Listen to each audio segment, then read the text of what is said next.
এটা হচ্ছে ওই কোরআন বা এই কোরআন। আল্লাহ রাব্বুল আলামিন এই কোরআনকে ইন্টিগ্রেশন করেছেন কোরআনকে। এখানে আল্লাহ রাব্বুল আলামিন দেখিয়ে দিয়েছেন এই কিতাব এমন একটা কিতাব ইয়াহদি লিল্লাতী হিয়া আকওয়াম, যা পথ দেখায়, রাস্তা দেখায়, মানুষের রাস্তা বলে দেয়, এমন রাস্তা যে রাস্তাটা খুবই সরল এবং সহজ। কোরআনের রাস্তা সহজ না কঠিন? জোরে বলেন, কোরআনের রাস্তা সহজ না কঠিন? আল্লাহ রাব্বুল আলামিন বলছেন আল্লাযীনা ইয়ামালুনাস সালিহাতি আন্না লাহুম আজরান কাবীরা। এই কোরআন থেকে যারা আমল করবে, এই কোরআন থেকে যারা জীবন পরিচালনা করবে, আল্লাহ রাব্বুল আলামিন বলছেন আমি তাদেরকে সবচাইতে বড় প্রতিদান দিয়ে দেব। আল্লাহ রাব্বুল আলামিন যার প্রতিদান দেন, সেই প্রতিদান জান্নাত ছাড়া কি আর কিছু হতে পারে? এজন্য কোরআন যারা মানবে, কোরআন দিয়ে যারা জীবন গঠন করবে, কোরআনের আলোকে পরিবার গঠন করবে, সমাজ গঠন করবে, আবার রাষ্ট্র ক্ষমতায় যদি অধিষ্ঠিত হয়, এই কোরআন দিয়ে রাষ্ট্র ক্ষমতা যারা চালাবে, আল্লাহ রাব্বুল আলামিন বলছেন আমি এই আমলের মাধ্যমে তাদেরকে জান্নাতে পৌঁছে দেব। তাহলে কোরআন এসেছে আমাদের জীবন পরিচালনা করার জন্য। জোরে বলেন ঠিক কিনা? আল্লাহ রাব্বুল আলামিন এই কোরআনুল কারীমের মধ্যে সবকিছু বলে দিয়েছেন। আপনি আমি যখন কোরআনের কথা মানুষের সামনে বলবো, কোরআনের কথা যখন মানুষকে বুঝাবো, এই কোরআনের আলোকে যখন জীবন গঠন করার জন্য বলবো, ইসলাম যারা চায় না, কোরআনের আইন যারা চায় না, ইসলাম বিরোধী যারা, কোরআনের বিরোধী যারা, শয়তান বদমাইশ যারা, তাদের অবস্থা কেমন হবে আল্লাহ রাব্বুল আলামিন কোরআনের মধ্যে তা বলে দিয়েছে। নাকি বলেন নাই? বলেছে। অর্থাৎ যারাই কোরআনের কথা বলবে, কোরআনকে প্রতিষ্ঠার জন্য কাজ করবে, সংগ্রাম করবে, লড়াই করবে, তার বিপরীতে ইসলাম বিরোধী শক্তি এই কোরআনের বিপরীতে দাঁড়িয়ে যাবে। কোরআনকে তারা মেনে নিতে পারবে না।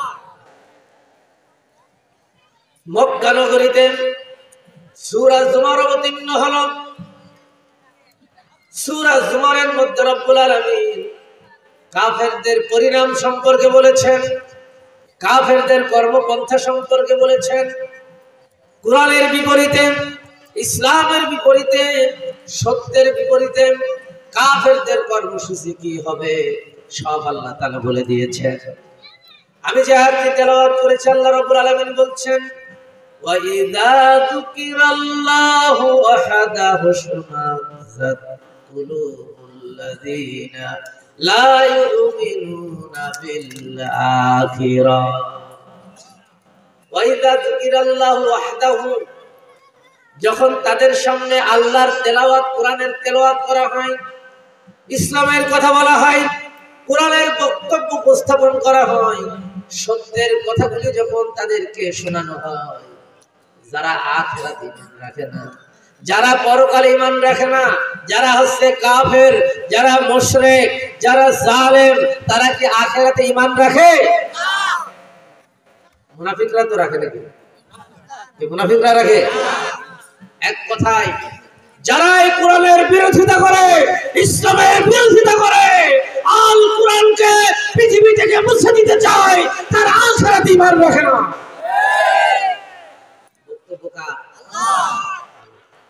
আল্লাহ রাব্বুল আলামিন বলছেন এই কোরআনের কথা যখন তাদেরকে শোনানো হয়, আল্লাহর শরণ যখন তাদেরকে শোনানো হয়, আল্লাহর আয়াত যখন তাদেরকে শোনানো হয়, ইশমাআজ্জাত কুলুবুল্লাযীনা লা ইউমিনুনা বিল আখিরাহ, আখিরাতের উপর যাদের ঈমান নেই, তাদের চেহারা মলিন হয়ে যায়।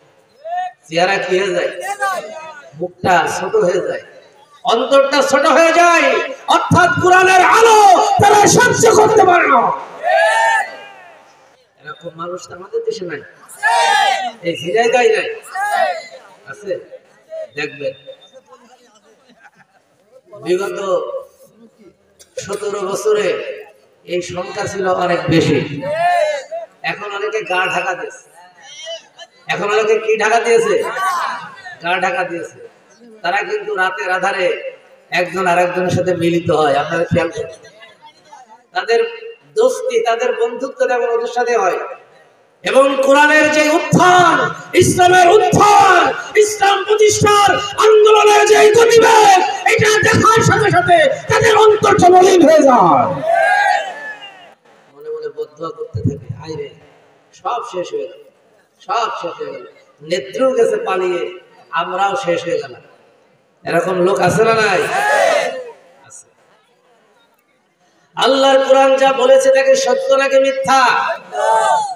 কোরআন খুলে দেখবেন, এই সমস্ত মানুষগুলি যারা আল্লাহর কোরআন বলছে, যখন তাদের সামনে আল্লাহর নাম ছাড়া দেবদেবীর নাম উল্লেখ করা, উচ্চারণ করা হয়, ইসলাম বিরোধীদের কথা যখন বক্তব্য করেন, তাদের সামনে তাদের নেতা নেত্রীরা যখন উপস্থাপন করে, তখন তাদের চেহারাটা খুশিতে বাগবাগ হয়ে যায়। যারা কোরআনকে পছন্দ করে না, ইসলামকে যারা পছন্দ করে না, কোরআনের আইনকে যারা মেনে নিতে পারে না, আর যাই হোক তারা কখনো মুমিন হতে পারে না। এই সমস্ত লোকগুলো চেনবে না। ফ্যাসিবাদ পালিয়ে গেছে কোথায়? ইন্ডিয়ায়, মামা বাড়ি গেছে। আল্লামা দেলোয়ার হোসেন সাঈদী রাহিমাহুল্লাহ আজ থেকে 15 বছর আগে তিনি এই বক্তব্যটা দিয়েছিলেন চট্টগ্রামের প্যারেড ময়দানে। চট্টগ্রামের প্যারেড ময়দানে তিনি বলেছিলেন, বাংলাদেশের ভাগ্যাকাশে কালো মেঘ জমা হয়েছে, যদি সঠিকভাবে মোকাবেলা করতে না পারো, এমন কালো গাঢ় মেঘ এসে আঁধার করে ফেলবে, যার শুভেচ্ছা দেখা সম্ভব নয়।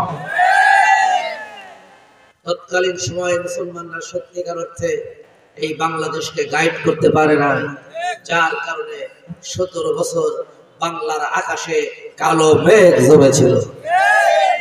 এদেশের তরুণ যুবকেরা এদেশের বৈষম্য বিরোধী ছাত্র আন্দোলনের নেতৃত্বে তাদের বিরুদ্ধে যখন সঠিক কর্মপন্থা নিয়ে রাজপথে নেমেছিল, তখন সেই শয়তান ফ্যাসিবাদ বাংলাদেশ থেকে পালিয়ে গেছে। আল্লামা দেলোয়ার হোসেন সাঈদী রাহিমাহুল্লাহ তিনি একথাও বলেছিলেন, আমাদেরকে মৌলবাদ বলো, আমরা আছি বলে। আমরা কোথায় আছি? আর তোমরা আছো ডালে। গাছের গোড়া ধরে এমন ফাঁকি দেবো, মামা বাড়ি দিল্লি গিয়ে পড়বা। কোথায়? তার বাপও নাকি পড়ছিল, সেও পড়ছে। সেখান থেকে মাঝে মধ্যে অডিও কলের মাধ্যমে বলে, এই আসি কাছে ঢুকে বলো, চট করে ঢুকে বলো। এদেশের ইসলাম পন্থী তাওহীদি জনতা তৈরি হয়ে আসো, চট করে ঢুকে পড়বা, সাথে সাথে তোমাকে ধরে জেলের মধ্যে পুরা হবে। পারবেন ইনশাআল্লাহ? আবার ওদিক থেকে আমাদের মামারা আবার বলে, বাংলাদেশ তারা দখল করে নেবে। শুনেছেন? বাংলাদেশ দখল করবা, এত কিছু করার পরও 15 বছরে পারো নাই, বাংলাদেশ দখল করবা। এদেশের তাওহীদি জনতা বেঁচে থাকতে বাংলাদেশের 1 ইঞ্চি মাটি ইন্ডিয়াকে দেওয়া হবে না। কারণ এই দেশকে আমরা ভালোবাসি, আমাদের জীবনের চাইতে দেশকে ভালোবাসি। ধরে বলে ঠিক কিনা? সম্মানিত ভাইরা আমার, বন্ধুরা আমার, আল্লাহ রাব্বুল আলামিন স্পষ্ট করে বলে দিয়েছেন, ইসলাম বিরোধী যারা, কোরআন বিরোধী যারা, কোরআনের আওয়াজ তারা সহ্য করতে পারবে না। এই কোরআনের কথা শুনলে তাদের অন্তরে জ্বালা ঢুকে যাবে। এই পৃথিবীতে আল্লাহ তাআলা 2টা দল তৈরি করেছেন। কয়টা দল? আল্লাযীনা আমানু ইউকাতিলুনা ফি সাবিলিল্লাহ ওয়াল্লাযীনা কাফারু ইউকাতিলুনা ফি সাবিলিত তাগুত ফাকাতিলু আউলিয়া আশ-শাইতান ইন্না কাইদাশ শাইতানি কানা দাঈফা। আল্লাহ রাব্বুল আলামিন বলছেন, যারা মুমিন, যারা ঈমানদার, ঈমানের দাবিদার, আখিরাতের উপরে যারা ঈমান রাখে, আল্লাহর উপরে যারা ঈমান রাখে, নবীর উপরে যারা ঈমান রাখে, ফেরেশতাদের উপরে যারা ঈমান রাখে, এই মুমিন যারা, তারা লড়াই করে, সংগ্রাম করে আল্লাহর রাস্তায়। আল্লাহর রাস্তা কোনটা? বলেন আল্লাহর রাস্তা কোনটা? এই কোরআনের রাস্তায় হচ্ছে আল্লাহর রাস্তা। জোরে ঠিক ঠিক। আল্লাযীনা কাফারু ইউকাতিলুনা ফি সাবিলিত তাগুত। আর যারা কাফের, তারা লড়াই করে তাগুতের রাস্তায়। কার রাস্তায়? সীমা লঙ্ঘন করে। তাগুত অর্থ কি? বলেন তাগুত অর্থ কি? তারা সীমা লঙ্ঘন করে, ক্ষমতায় গেলে ক্ষমতার অপব্যবহার করে, দুর্বলদের উপরে, বিরোধীদের উপরে তারা অত্যাচার এবং নির্যাতন করে। এটা কি? তাগুত ছিল ফিরআউন, তাগুত ছিল নমরুদ, তাগুত ছিল আবু জেহেল, তাগুত ছিল আবু সুফিয়ান, তাগুত ছিল শেখ হাসিনা। তাগুত কোরআনের মধ্যে সব আছে। আপনি ইতিহাস মিলিয়ে দেখবেন, তাগুতের কর্মসূচি যা ছিল, তৎকালীন ফ্যাসিবাদ, এই শেখ হাসিনার কর্মসূচি একই কর্মসূচি ছিল। আল্লাহ রাব্বুল আলামিন সূরা আন-নিসার ৭৬ নম্বর আয়াতে জানলে বলে দিয়েছেন, এই পৃথিবীতে দল হবে দুইটা। কয়টা দল? একটা দল হচ্ছে যারা কোরআনের পক্ষে, আল্লাহর পক্ষে, রাসূলের পক্ষে, হকের পক্ষে, ন্যায়ের পক্ষে। আর একটা দল হবে তাগুতের পক্ষে, জালিমের পক্ষে, অর্থাৎ ইসলামকে নির্মূল করে দেওয়ার জন্য তাদের সকল প্রচেষ্টা অব্যাহত থাকবে। আমরা কোন দলে আছি? যারা দু একজন চলে যাচ্ছে, তারা কোন দলে আছে?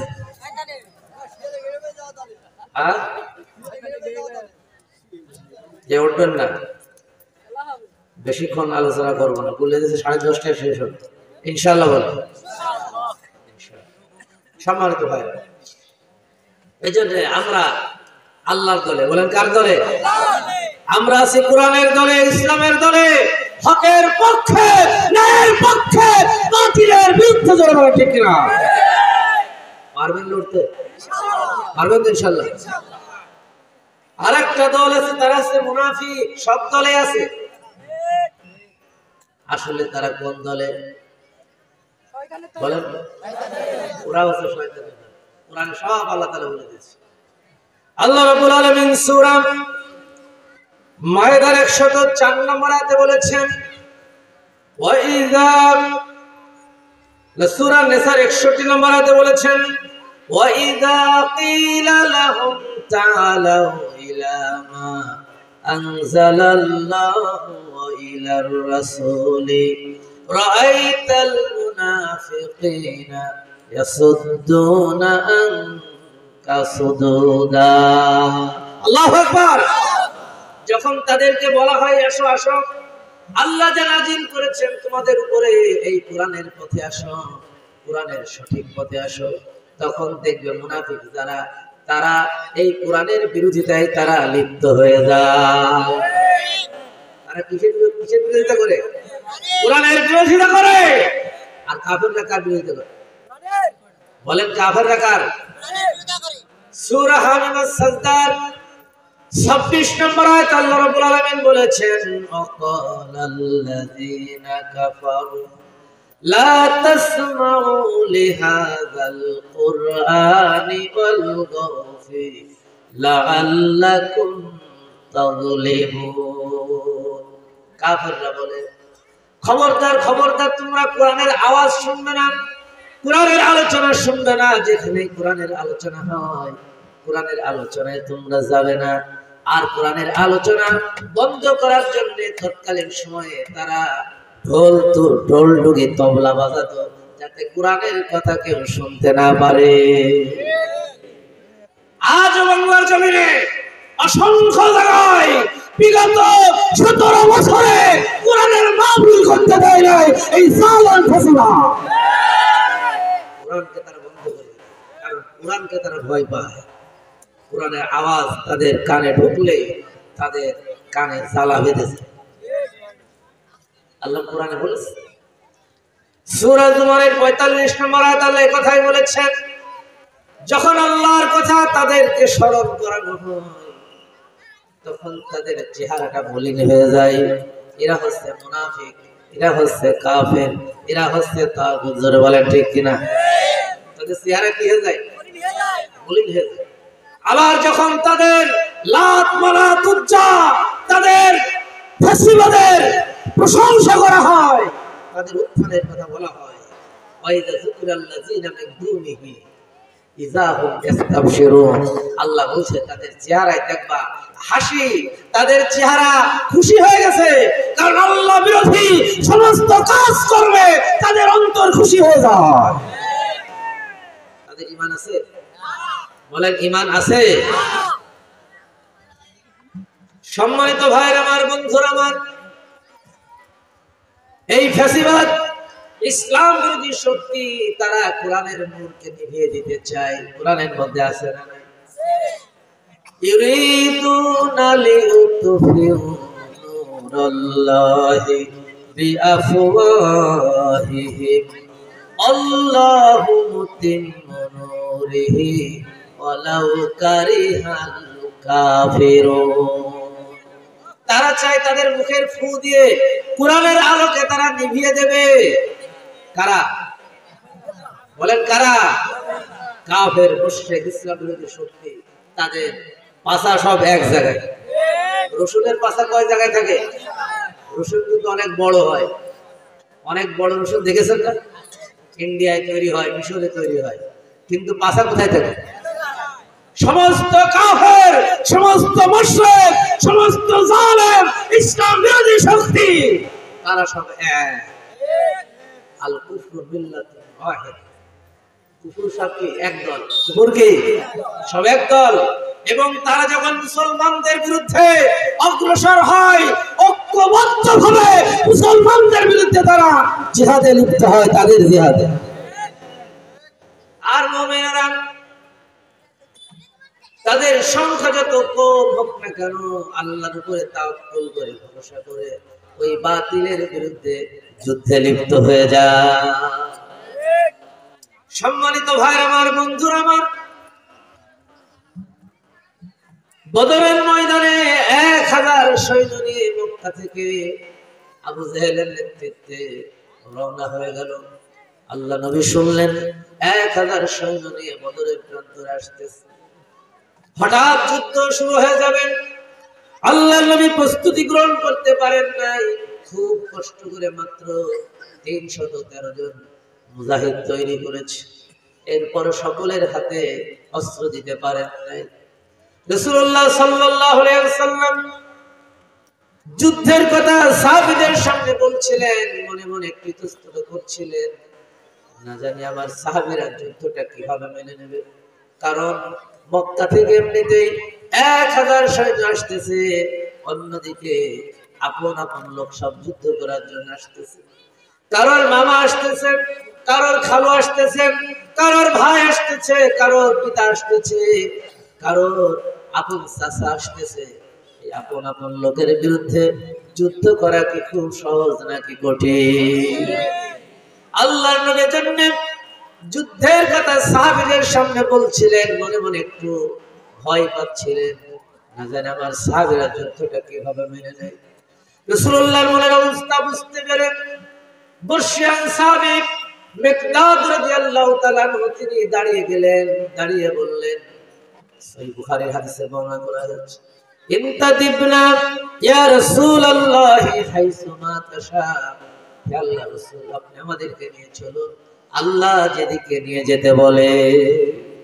ইন্না লা নাকুলু লাকা কামা ক্বালা বানু ইসরাঈল লিমূসা আলাইহিস সালাম, ইযহাব আনতা ওয়া রাব্বুকা ফাকাতিলা ইন্না হাহুনা কায়িদুন। সাহাবী বললেন, ইয়া রাসূলুল্লাহ, আমরা মুসা আলাইহিস সালামের উম্মতের মতো বলবো না, মুসা দুনিয়ার তোমার আল্লাহ দিয়ে যুদ্ধ করবে, আমরা আরাম করে বসে থাকবো। ইয়া রাসূলুল্লাহ, ইয়া হাবিবাল্লাহ, আমরা এই কথা বলবো না, বরং আমরা বলবো, হে আল্লাহর রাসূল, আপনি আমাদেরকে নিয়ে চলুন। আল্লাহ যেদিকে নিয়ে যেতে বলে আমরা আপনার সাথে হয়ে কাফেরদের বিরুদ্ধে ততক্ষণ পর্যন্ত লড়বো, মা দামাত আইনুম মিন্না তাতাহারা, যতক্ষণ আমাদের চোখের একটা পাতাও নড়ে। ইয়া রাসূলুল্লাহ, ইয়া হাবিবাল্লাহ, আপনার সাথে হয়ে কাফেরদের বিরুদ্ধে লড়তে থাকবো। নবী কথা শুনে ও বললেন, ও সাহাবীরা, ও আমার সাহাবীরা, তোমাদের মানসিকতা যদি সত্যি এমন হয়, কুমু ইলাল জান্নাতি জান্নাতুন আরদুহা কাআরদিস সামাওয়াতি ওয়াল আরদ। ও আমার সাহাবীরা, তোমাদের মানসিকতা যদি সত্যি এমন হয়, তাহলে আমার সাথে ওঠো, আমার সাথে চলো আল্লাহর জান্নাতের দিকে, আমার সাথে চলো আল্লাহর জান্নাতের দিকে। ওই সময় এক তরুণ সাহাবী নাম তার উমাইর ইবনে হুমাম রাদিয়াল্লাহু আনহু, হাতে খুরমা ছিল, খুরমা খাচ্ছিলেন, রাসূলুল্লাহর কথা শুনছিলেন। উমাইর রাদিয়াল্লাহু তাআলা বলছেন, আইমা আযামাহু আমা আহসানাহু ইয়া রাসূলুল্লাহ, ইয়া আল্লাহর রাসূল, আপনি কি বিশাল কথা বললেন, কি বিরাট কথা বললেন, জান দিলে মাল দিলেন, এমন বেহেশত পাবো, এমন জান্নাত পাবো, জান্নাতুন আরদুহা কাআরদিস সামাওয়াতি ওয়াল আরদ। ও আমার নবী, আমি যদি আল্লাহর রাস্তায় জান দিই, মাল দিই, শহীদ হই, এমন জান্নাত পাবো যে জান্নাতের বিশালতা এবং প্রশস্ততা আকাশ আর জমিনের চাইতেও বিরাট। আল্লাহ নবী বলেন, অবশ্যই অবশ্যই তুমি পাবেন, কারণ আমার আল্লাহ ওয়াদা করেছেন, আমার আল্লাহর ওয়াদা কখনো মিথ্যা হয় না। ও উমাইর বিন হুমাম, তুমি যদি সত্যি আল্লাহর পথে তোমার জান দিতে পারো, মাল দিতে পারো, সম্পদ দিতে পারো, শহীদ হতে পারো, আল্লাহ রাব্বুল আলামিন অবশ্যই তোমাকে ওই জান্নাত দিয়ে দেবে। উমাইর বলতেছে, বাহ বাহ, ইয়া রাসূলুল্লাহ, ইয়া হাবিবাল্লাহ, আপনি আমি যদি হাতের সবগুলি খুরমা খেতে যাই, ইয়া রাসূলুল্লাহ, তাহলে তো জান্নাতে যেতে দেরি হয়ে যাবে, বেহেশতে যেতে দেরি হয়ে যাবে। ফারমা বিহিন্না, এই বলে সাহাবী হাতের সবগুলি খুরমা ফেলে দিলেন, জিহাদের ময়দানে ঝাঁপিয়ে পড়লেন। হযরত উমাইর বিন হুমাম কাফেরদের বিরুদ্ধে লড়াই করতে লাগলেন। বেশ কিছু কাফেরকে দুনিয়া থেকে চিরবিদায় করে দিয়ে উমাইর বিন হুমাম এক সময় নিজেও শহীদ হয়ে গেলেন।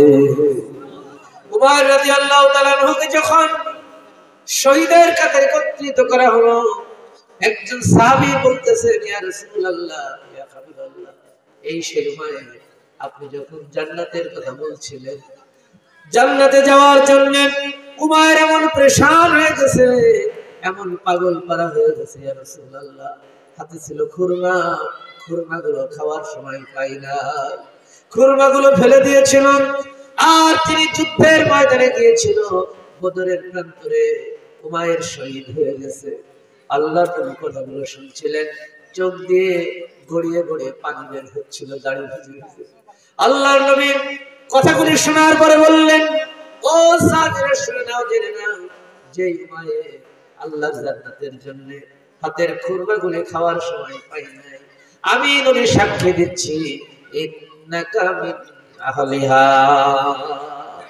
ও তরুণ যুবক, যে জান্নাতের জন্য খুরমা খাওয়ার সময় তুমি পাও নাই, আমি নবী সাক্ষী দিচ্ছি, আল্লাহ রাব্বুল আলামিন অবশ্যই অবশ্যই তোমাকে ওই জান্নাত দিয়ে দেবে।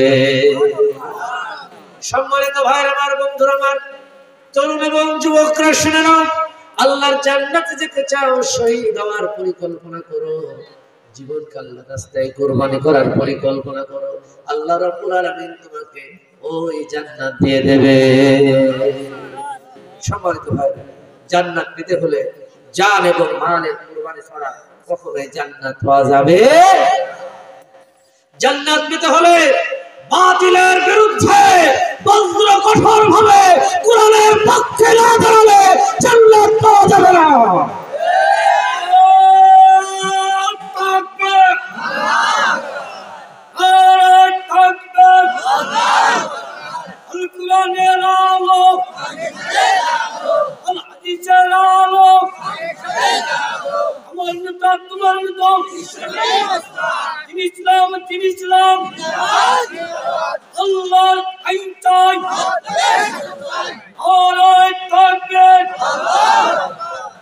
সম্মানিত ভাইরা, আমরা মনে করি জান্নাত খুব সহজ, একবার কালেমা পড়লেই জান্নাতে যাওয়া যাবে।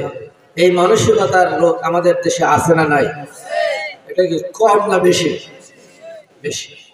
যদি কালেমা পড়লে জান্নাতে যাওয়া যেত, তাহলে বাংলাদেশের অনেক অমুসলিম জান্নাতে আমার আপনার আগেই চলে যেত। কথা কি বানিয়ে বললাম?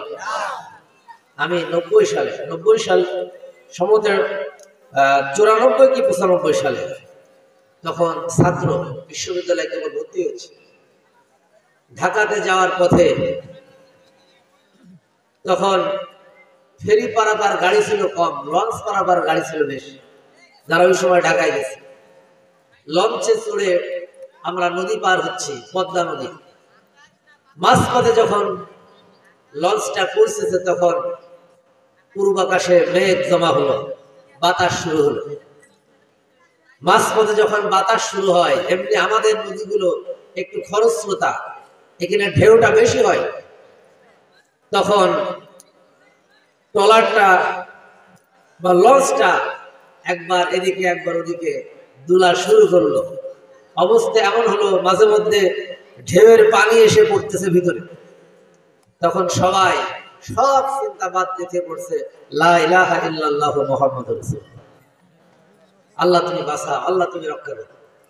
আমিও তার মধ্যে একজন ছিলাম। পাশে দেখলাম সাদা সিঁদুর পরা কিছু মহিলা আছে, তারাও পড়ছে লা ইলাহা ইল্লাল্লাহু মুহাম্মাদুর রাসূলুল্লাহ।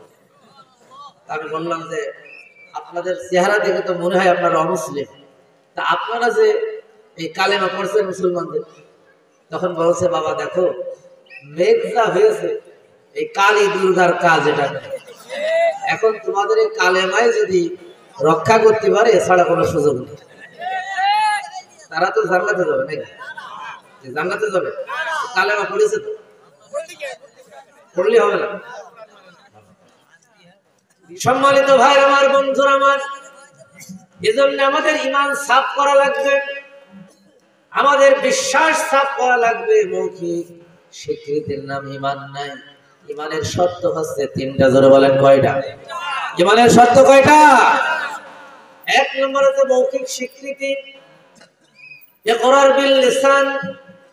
2 নম্বর হচ্ছে আন্তরিক বিশ্বাস, তাসদিক বিল জানান, অন্তর দিয়ে বিশ্বাস স্থাপন করা।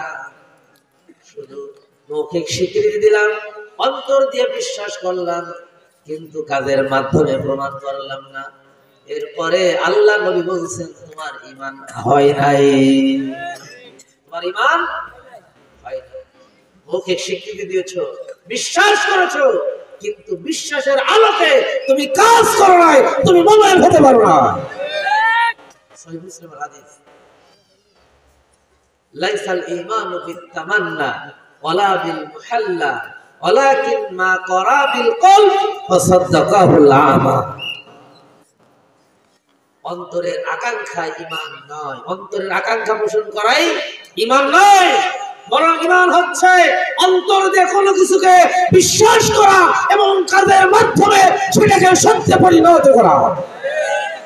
এই নাম হচ্ছে ঈমান। যারা কোরআনে বিশ্বাস করে না, কোরআন কমপ্লিট কোড অফ লাইফ কে বলেছেন? বলেন কে বলেছেন? ওয়াতাম্মাত কালিমাতু রাব্বিকা সিদকান ওয়া আদলা লা মুবাদদিলা লিকালিমাতিহি ওয়া হুয়াস সামিউল আলীম। সম্ভবত এটা সূরা নিসার 112 নম্বর আয়াত হতে পারে। আল্লাহ রাব্বুল আলামিন বলছেন, এই কোরআনকে আমি সততা ইনসাফ দিয়ে পরিপূর্ণ করে দিয়েছি, আর এই কোরআনের মধ্যে কোনো কোনো রদবদল নাই, কোনো পরিবর্তন নাই, কোনো পরিবর্ধন নাই। কোরআনের মধ্যে কোনো পরিবর্তন আছে? তাম্মাত কালিমাতু রাব্বিকা সিদকা ওয়া আদলা। বিদায় হচ্ছে এবং আল্লাহ নবী ভাষণ দিলেন 1,25,000 সাহাবীর সামনে। আল্লাহ নবী বিদায় হচ্ছে বক্তব্য দিলেন, 25 মিনিটের ভাষণ দিলেন। ভাষণ শেষ হয়ে গেল, বিদায় হজ শেষ হয়ে গেল। আল্লাহ নবী আবার মদিনায় ফিরে যাবেন। আল্লাহ রাব্বুল আলামিন নবীর উপর ওহী করে শুনিয়ে দিলেন, আল ইয়াউমা আকমালতু লাকুম দীনাকুম ওয়া আতমামতু আলাইকুম নি'মাতি ওয়া রাদিতু লাকুমুল ইসলাম দীনা। আল্লাহু আকবার। আজ আমি আল ইয়াউমা আকমালতু লাকুম দীনাকুম, দ্বীনকে পরিপূর্ণ করে দিলাম, এই কোরআনকে পরিপূর্ণ করে দিলাম। কে বলছেন? এজন্য কোরআন হচ্ছে কমপ্লিট কোড অফ লাইফ, পূর্ণাঙ্গ জীবন ব্যবস্থা। আর আমার নিয়ামত রাজি যা ছিল, হে নবী আমার নিয়ামতকে আমি সব পূর্ণ করে দিলাম। আর ইসলামকে, কোরআনকে দ্বীন হিসেবে আমি তোমাকে দিয়ে আমি খুশি হয়ে গেলাম। আর তোমরাও দ্বীন হিসেবে কোরআনকে পেয়ে খুশি হয়ে যাও। এজন্য আল্লাহ নবী বলেছেন, যাকা কামাল ঈমানি মান রাদিয়া বিল্লাহি রাব্বাও ওয়া বিল ইসলামি দীনান ওয়া বি মুহাম্মাদির রাসূলান নাবিয়ান ওয়া রাসূলান। আল্লাহ নবী বলেছেন, ওই ব্যক্তি ইমানের স্বাদ পেয়ে গেছে। কি পেয়ে গেছে? অর্থাৎ ইমানের স্বাদ পেয়ে গেছে যে ব্যক্তি আল্লাহকে রব হিসেবে পেয়ে খুশি হয়ে গেছে।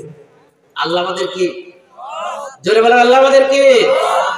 আল্লাহ আমার রব, এই রবি আমার সব। আল্লাহ আমার রব, এই রবি আমার সব। দমে দমে তনু মনে তারি অনুভব। আল্লাহু আকবার। এজন্য আল্লাহকে রব হিসেবে পেয়ে যারা খুশি হয়েছেন, মান রাদিয়া বিল্লাহি রাব্বা ওয়া বিল ইসলামি দীনান, ইসলামকে দ্বীন হিসেবে পেয়ে যারা খুশি হয়ে গেছে, এই কোরআনকে যারা দ্বীন হিসেবে পেয়ে খুশি হয়ে গেছে, আল্লাহ নবীকে নবী হিসেবে, মুহাম্মদ সাল্লাল্লাহু আলাইহি ওয়াসাল্লামকে রাসূল হিসেবে পেয়ে যারা খুশি হয়ে গেছে, আল্লাহ নবী বললেন তারা ঈমানের স্বাদ পেয়ে গেছে। আমরা কি ঈমানের স্বাদ পেতে চাই? কি বলে, ঈমানের স্বাদ পেতে চাই? যদি ঈমানের স্বাদ পেতে চাই, তাহলে এই কোরআনকে প্রতিষ্ঠার জন্য, রাসূলুল্লাহর সুন্নাহকে প্রতিষ্ঠা করার জন্য বাতিলের বিরুদ্ধে ময়দানে দাঁড়াতে হবে। পালাবে নাকি পালাই যাব? পালাই যাব। যদি পালিয়ে যায় তাহলে আল্লাহর দরবারে আসামের কাঠ গড়ায় দাঁড়ানো লাগবে। পৃথিবীতে দল দুইটা, আগেই বলেছি। কয়টা দল? একটা হচ্ছে কোরআনের পক্ষের, আর একটা কোরআনের বিপক্ষে। কোরআনের বিপক্ষের লোকজন চায় এই পৃথিবীতে তারাই রাজত্ব করবে। ইসলাম পন্থীরা যাতে, কোরআন পন্থীরা যাতে রাষ্ট্র ক্ষমতায় যেতে না পারে, ইসলাম প্রতিষ্ঠা করতে না পারে, এই চেষ্টায় তারা সদা সর্বদা করতে থাকে। বাংলাদেশে এখন ওই প্রচেষ্টা আছে না নাই? কিছু মুসলমান আছে নামধারী, তোমরা নামাজ রোজা করবে, মসজিদ মাদ্রাসা নিয়ে থাকবে, ওরা আবার এই সমস্ত রাজনীতির মধ্যে আসবে। এরকম লোক আছে? আছে। তার মানে ওরা হচ্ছে হারাম জনমের খাওয়া খাবে। আমরা যে হারাম খাচ্ছি, ইমানদাররা ওদের দেখারও দরকার। হারামখোর আছে না? দেখবেন হারামখোর বিধবা সেজে বিধবার টাকা নিজে খেয়ে ফেলে। আছে না নাই? ও কিন্তু পুরুষ মানুষ। বিধবার টাকা সরকার দেয় নাকি দেয় না? বিধবাদের কার্ড দেন। কোত্থেকে এক বিধবা তৈরি করে বিধবা সাজিয়ে নিজেই বিধবার টাকা নিয়ে খেয়ে ফেলে। এরকম নেতা আমাদের দেশে আছে না নাই? আবার গরিবের চালও খায়। আছে না নাই? আছে। অনেকে ধরা পড়ে, অনেকে ধরা পড়ে। তবে এই জাতীয় নেতার সংখ্যা কম না বেশি? বেশি। ওরা মনে করে আমরা যে অন্যায়গুলো করি, ইসলাম পন্থীরা যদি এখানে চলে আসে, তারা যে অন্যায় করছে, হারাম খাচ্ছে, এইটা বন্ধ হয়ে যাবে। এজন্য তারা বিরোধিতা করে। এজন্য কি করে? তবে আমরা ছেড়ে দেব না ইনশাআল্লাহ। ছেড়ে দেবেন? কারণ আপনার আমার যতটুকু সামর্থ্য আছে, যতটুকু শক্তি আছে, হকের পক্ষে, ইসলামের পক্ষে, কোরআনের পক্ষে ঈমান নিয়ে সাহস নিয়ে দাঁড়িয়ে যেতে হবে। বলেছেন কে? বলেন, বলেছেন কে? আল্লাহ রাব্বুল আলামিন এর জন্য বলেছেন, এই পৃথিবীতে যত মানব রচিত আইন আছে, এই পৃথিবীতে যত মানুষের তৈরি করা নিয়ম নীতি আছে, সব নিয়ম নীতির উপরে আল্লাহর কোরআনকে বিজয় করা লাগবে। এটাই মুসলমানদের আসল কাজ, এটা মুসলমানদের। আল্লাহ রাব্বুল আলামিন বলেছেন, তিনি তার রাসূলকে পাঠিয়েছেন একটাই মাত্র উদ্দেশ্য নিয়ে, এই পৃথিবীতে যত মানুষের তৈরি করা আইন আছে, মানুষের তৈরি করা যত নীতি আছে, রীতি আছে, সকল নীতির উপরে, সকল আদর্শের উপরে আল কোরআনের আদর্শকে প্রতিষ্ঠা করে দেয়া। কোরআনে আছে, হুয়াল্লাযী আরসালা রাসূলাহু বিল হুদা ওয়া দীনিল হক লিইয়ুযহিরাহু আলাদ দীনি কুল্লিহি ওয়ালাউ কারিহাল মুশরিকুন। সূরা সাফের 9 নম্বর আয়াত, সূরা তাওবার 33 নম্বর আয়াত, সূরা ফাতার সম্ভবত 28 কি 27 নম্বর আয়াত। আল্লাহ রাব্বুল আলামিন তিন জায়গায় বললেন তিনি রব, তিনি আল্লাহ, যিনি তার রাসূলকে পাঠিয়েছেন হেদায়েত সহকারে। এই কোরআনের আরেকটা নাম হচ্ছে হেদায়েত। আরেকটা নাম কি? এখানে হুদা শব্দ দিয়েছেন। কোরআনের একটা নাম হচ্ছে হুদা, আরেকটা নাম হচ্ছে নূর, আরেকটা নাম হচ্ছে কিতাব, আরেকটা নাম হচ্ছে জিকির, আরেকটা নাম হচ্ছে ফুরকান। কোরআনের মধ্যে আছে না নাই? আল্লাহ রাব্বুল আলামিন তার রাসূলকে পাঠালেন, হেদায়েত সহকারে পাঠালেন, সত্য দিন সহকারে পাঠালেন। কি করার জন্য পাঠালেন? নবী এসে শুধু তাসবিহ করবে, মসজিদে এসে মসজিদ নববীতে নামাজ আদায় করবে, খুতবা দেবে, এটাই ছিল নবীর কাজ। আর মদিনার সমাজ কিভাবে চলবে, রাষ্ট্র কিভাবে চলবে, এটা নিয়ে নবীর কোনো চিন্তা করা লাগবে না। এজন্য কি নবী আল্লাহর নবী এই পৃথিবীতে এসেছিলেন নাকি? এজন্য এসেছিলেন। আল্লাহর নবী মক্কায় 13টা বছর এই কোরআন প্রতিষ্ঠার জন্য আন্দোলন করলেন। এই 13টা বছরে নবী 3 বছর জেল খাটলেন। কোরআনের মধ্যে আছে না নাই? হাদিসের মধ্যে আছে না নাই? অসংখ্য সাহাবীর জীবন চলে গেল, অসংখ্য সাহাবীর জীবন শেষ হয়ে গেল, অসংখ্য সাহাবীর বাড়িঘর শেষ হয়ে গেল, অসংখ্য সাহাবীর ব্যবসা বাণিজ্য শেষ হয়ে গেল, অসংখ্য সাহাবীর সবকিছু সর্বশান্ত হয়ে দেশ থেকে পালিয়ে গেল। সম্মানিত ভাইরা, আমার বন্ধুরা, সাহাবীদের উপরে অত্যাচার হয়েছে, নির্যাতন হয়েছে। সব কথা বলা সম্ভব নয়। বুখারীর হাদিস থেকে একটা ইতিহাস বলি। হযরতে খাব্বাব ইবনে আরাত রাদিয়াল্লাহু তাআলা ঈমান এনেছে, ইসলাম কবুল করেছে, কোরআনের উপর ঈমান এনেছে, আল্লাহর নবীর উপর ঈমান এনেছে। তার মরিম সহ্য করতে পারল না, তাকে বলল তুমি তোমার বাপ দাদার ধর্মে ফিরে আসো। হযরতে খাব্বাব ইবনে আরাত রাদিয়াল্লাহু তাআলা বললেন, ও আমার মনিব, আমি কখনোই পারবো না, কারণ আমি যে সত্য পেয়েছি, কোরআনের যে দাওয়াত পেয়েছি, যেই মুক্তির পথ আমি পেয়েছি, এই রাস্তা থেকে আমি কখনো এক বিন্দু সরে আসতে পারবো না। তার উপর অত্যাচার শুরু হলো। কি অমানবিক অত্যাচার হলো! হাত পা বেঁধে কাঠ দিয়ে আগুন তৈরি করে ওই আগুনের মধ্যে তাকে শুইয়ে দেয়া হলো। ঈমান এত মজবুত ছিল, কি পাহাড়ের মতো ঈমান ছিল। এত কষ্ট করার পরেও তিনি ঈমান হারা হলেন না, ইসলাম ত্যাগ করলেন না। শরীর থেকে মাংস গলে গলে আগুন নিভে গেল। ইতিহাসের মধ্যে লেখা হয়েছে, হযরতে খাব্বাব ইবনে আরাত রাদিয়াল্লাহু তাআলা শরীরটা পুড়ে পুড়ে মাজাটা এমন চিকন হয়ে গিয়েছিল, পিঠটা এমন অমসৃণ হয়ে গিয়েছিল, কেউ এটা কল্পনাই করতো না। একদিন উমর রাদিয়াল্লাহু তাআলা আনহুর শাসনামলে খাব্বাব বিন আরাতে এই পিঠটা হযরত উমর দেখলেন। দেখার পর বললেন, ও খাব্বাব, আমার জীবনে তো এরকম অমসৃণ পিঠওয়ালা মানুষ দেখি নাই।